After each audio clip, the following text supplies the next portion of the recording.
Memang ada sebagian dari kita yang memperlihatkan sikap dan akhlak yang kurang baik di mata Islam dan di mata masyarakat luas, seperti oknum Habib yang memposting kata-kata sombong dan kurang pantas di sosial media, melakukan pemukulan terhadap orang lain karena emosi dan sebagainya.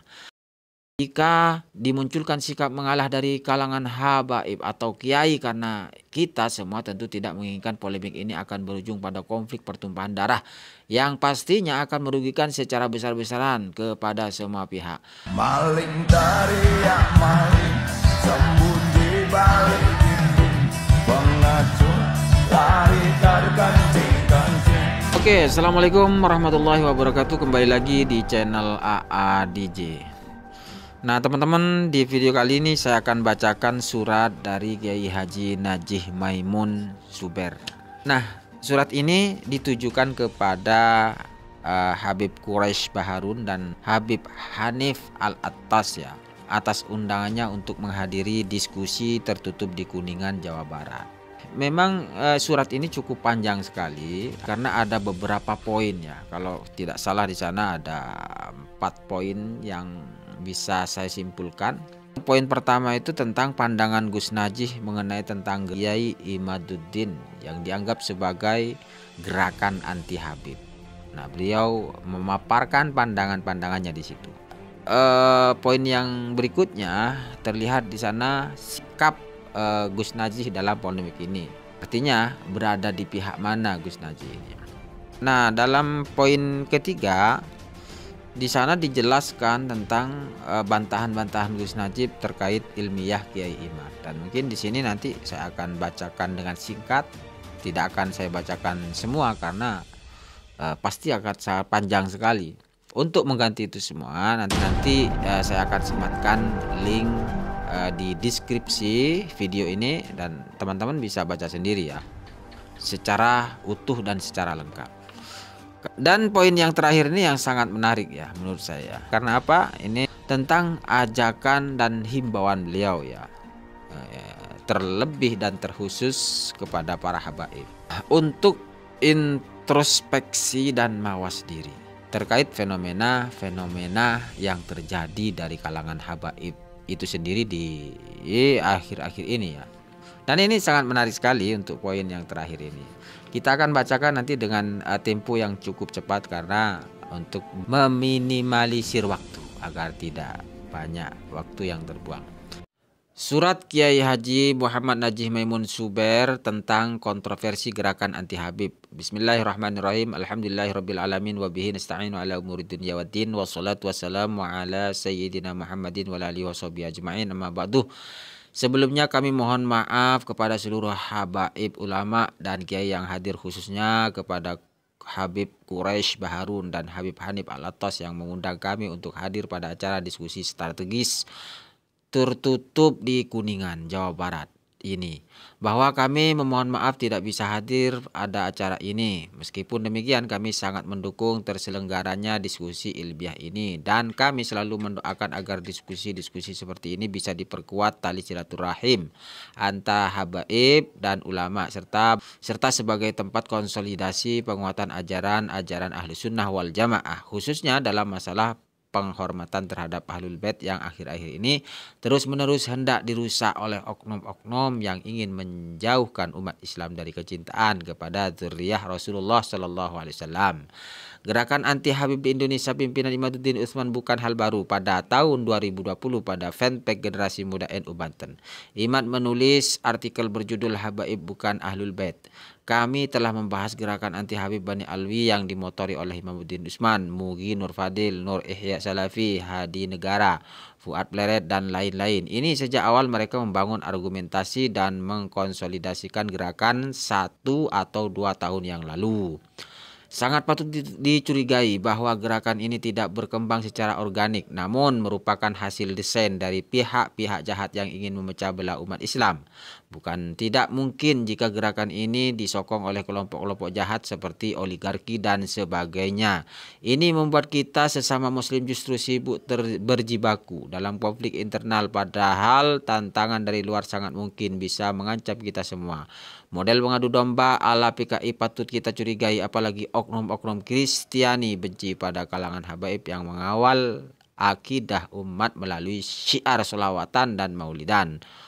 Kelompok itu juga benci pada kalangan kiai karena mengawal akidah melalui pesantren, ngaji kitab dan pembacaan Al-Quran bagi orang-orang mati. Tak heran sosok-sosok seperti Gus Wafi dibenci komunitas Kristiani, dan sosok seperti Idrus Ramli juga dibenci oleh kalangan Wahabi dan liberal yang memiliki hubungan erat dengan kelompok Salibis.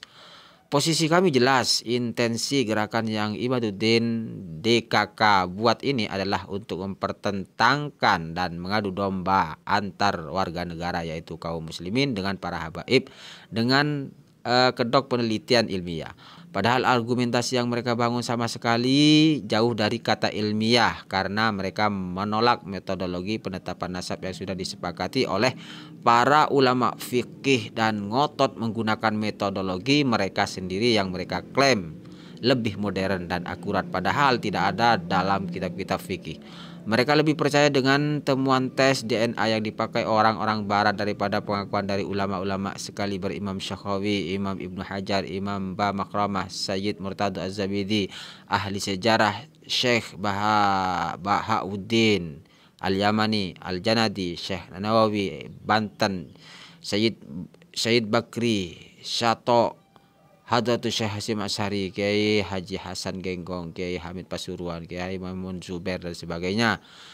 Sudah begitu banyak ulama dan kiai yang menyampaikan penolakan terhadap gerakan tersebut, namun seperti yang diperkirakan gerakan mereka tidak akan mau berhenti. Bahkan mereka sudah bisa menginfiltrasi syubhat yang mereka buat di media-media besar seperti majalah Tempo pada 7 April 2024 kemarin.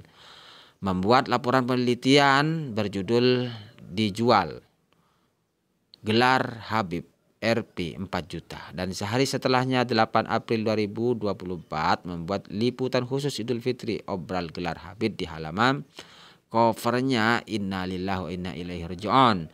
Berikut kami rangkum beberapa alasan kami menolak pernyataan Imaduddin Usman selaku manifestasi dan pimpinan gerakan anti habaib di atas sebagai berikut. 1. Merusak tatanan ilmu nasab. Imaduddin menolak segala metode penetapan nasab yang memverifikasikan kesahihan nasab Bani Alwi. Di antaranya adalah asyuhra wal istifadah, terlihat dari label syarif bagi banyak Bani Alwi dalam referensi sejarah kuno. Ikrar sahib al-Qabilah, terlihat dari pengakuan banyak nakobah internasional dan pengakuan dalam kitab-kitab sejarah terdahulu, dan khatun nasabah, tulisan banyak pakar nasab yang diakui sebagai ahli nasab. Imaduddin justru membuat satu metode sendiri yang tak pernah bisa ia buktikan sebagai satu metode pembuktian nasab yang diterima oleh para ulama nasab. Syarat kitab sezaman yang dibuat-buat oleh Imaduddin tak pernah menemukan pembenarannya, baik dalam kitab fikih Madzhabul Arba maupun dalam banyak kitab metodologi penetapan ilmu nasab. 2. Tidak berimbang menyikapi keragaman informasi. Imaduddin sangat mudah menerima segala informasi yang belum valid sebagai sebuah kebenaran apabila itu berkaitan dengan pembatalan nasab Bani Alwi. Di sisi lain, dia secara angkuh menolak sekian banyak fakta yang mengkonfirmasi kesahihan nasab Alwi.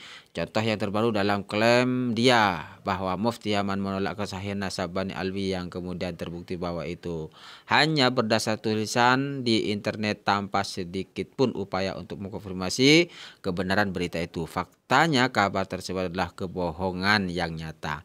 Contoh paling yang sering ia lakukan adalah menerima kitab Asy-Syajarah Al-Mubarakah yang diterima seperti kitab yang sangat valid kebenarannya, padahal semua pakar nasab bahwa muhakkiknya sendiri meragukan validitas kitab tersebut. 3. Mudah menyatakan tokoh sejarah sebagai tokoh fiktif. Cara-cara kotor menuduh fiktif sosok sejarah adalah metode paling sering digunakan oleh para orientalis yang membenci Islam. Dan cara ini sering dipakai oleh Imaduddin dan kawan-kawan, padahal penelitian yang mereka lakukan hanya penelitian dari internet yang tentu tidak komprehensif.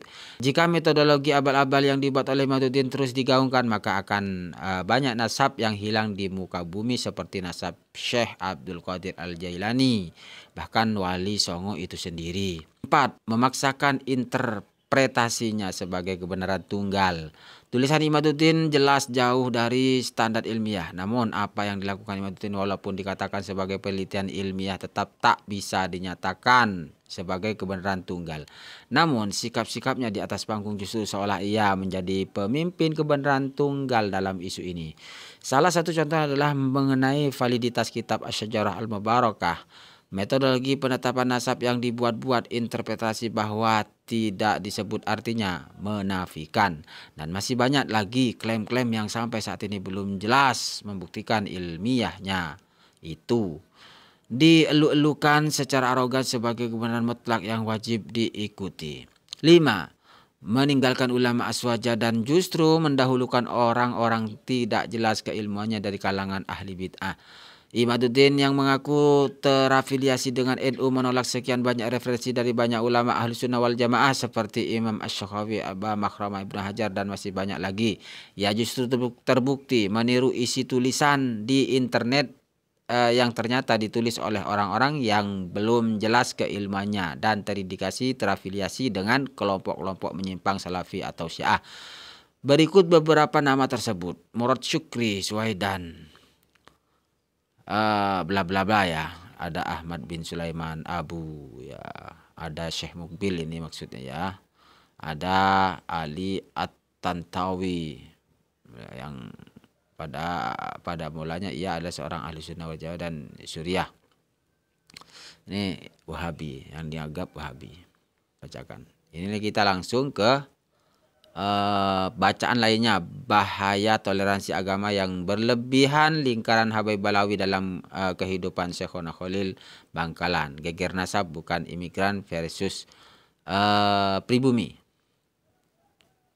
Ini bacaan lainnya. Audah Al-Akili, beliau berasal dari Mesir yang sangat terindikasi memiliki aliran Salafi Wahabi. Hal ini diketahui melalui website yang dikelola atas namanya yang sangat anti dengan ajaran Sufi dan sesuai dengan ajaran Salafi Wahabi. Mereka lah yang dijadikan rujukan oleh para pembatal nasab Bani Alwi, padahal banyak tokoh ulama yang sudah dan akrab familiar di telinga kalangan kiai dan santri serta pengikut Ahlus Sunnah wal Jamaah secara umum yang mengakui nasab Ba'alwi, di antaranya seperti Imam Al-Janadi, Imam Al-Khazraji, Az-Zabidi, Imam Ibnu Hajar Al-Haytami,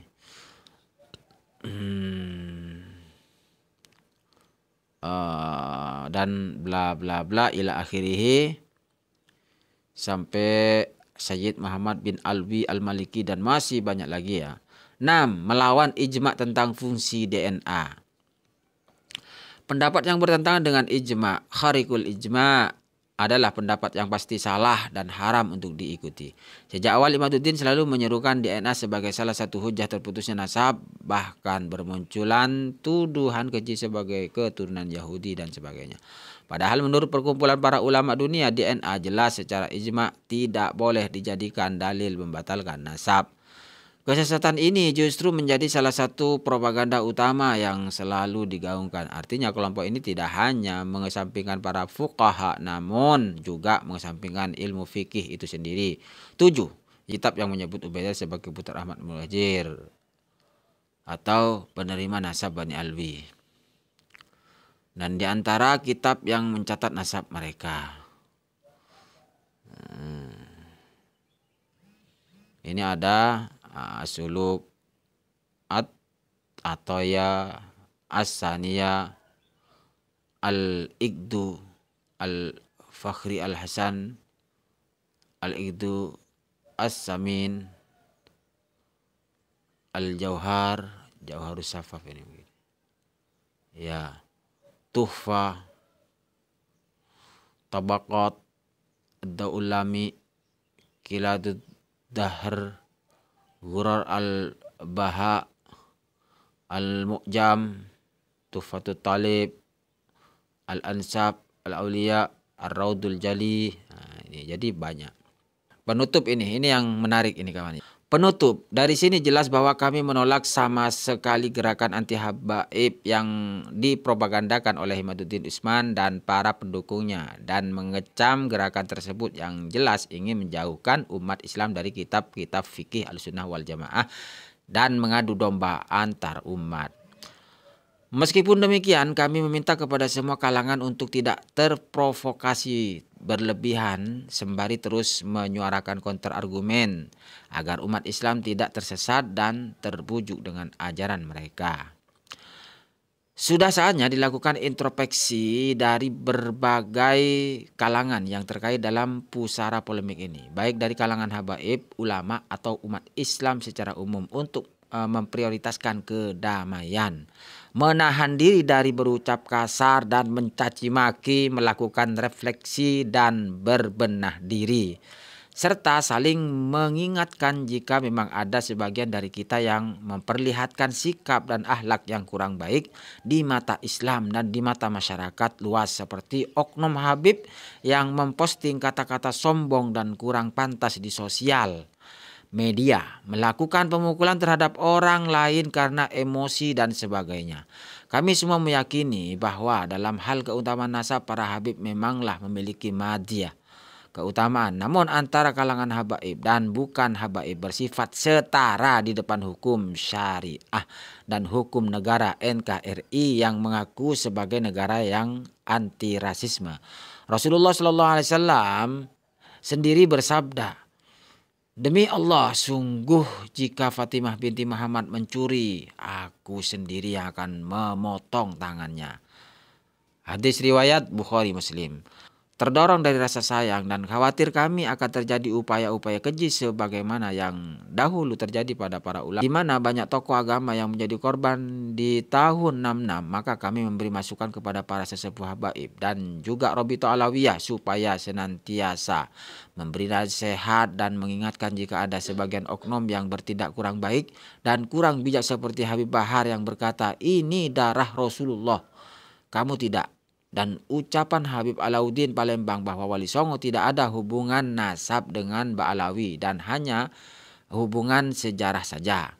Kalau tidak ada pernyataan tegas dan klarifikasi dari para habaib sepuh dan robitoh, maka kami khawatir pernyataan seperti itu dianggap mencerminkan sikap dan pemikiran yang diterima di seluruh kalangan habaib.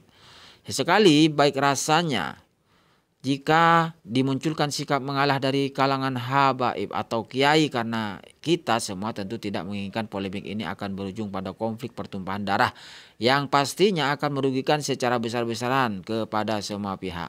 Kami berharap dengan kita saling berbenah diri serta menjaga lisan dan perbuatan, maka kita semakin naik derajatnya di mata Allah Subhanahu wa Ta'ala, serta menjadikan kelompok Imaduddin dan kawan-kawan ini tidak lagi memiliki alasan lagi untuk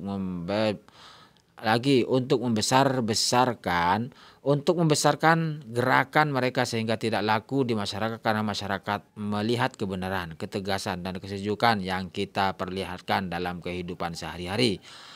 Umat Islam sekarang ini butuh persatuan, dan persatuan akan sulit dicapai jika tidak ada kedamaian. Maka untuk mencapai suasana yang damai dan adem, maka seyogyanya bagi kita mengedepankan sikap rendah hati, mawas diri, mampu bersikap adil dan mau mengalah untuk kebaikan dan persatuan kaum muslimin. Sebagaimana maklum bahwa tidak ada manusia yang sempurna tanpa kekurangan, tanpa terkecuali kalangan ulama, kiai dan habib. Kita mengakui bahwa di kalangan ulama dan kiai ada kekurangan, seperti ada sosok seperti Gus Miftah, Gus Muafiq dan sebagainya. Di kalangan habaib juga ada kekurangan. Maka dari itu kami mengajak untuk bersama-sama menjaga persatuan dan kedamaian, serta menahan diri untuk tidak bersifat sombong, emosi yang berlebihan dan sebagainya. Justru dengan begitu maka gerakan Imaduddin dan kawan-kawan itu bisa lebih mudah kita redam dan kita hentikan, karena tujuan mereka agar terjadi permusuhan antara golongan habaib dan masyarakat gagal terlaksana. Kita harus ingat bahwa musuh kita bersama sekarang adalah liberalisme dan pluralisme dan penjajahan Cina komunis dalam segi ekonomi, politik, sosial dan sebagainya.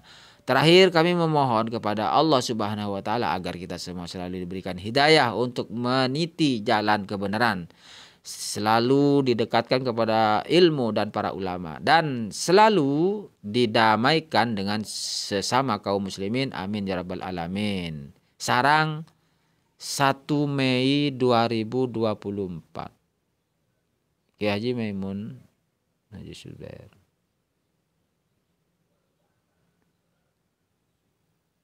Ini 1 Mei 2024. Oke, seperti itu ya.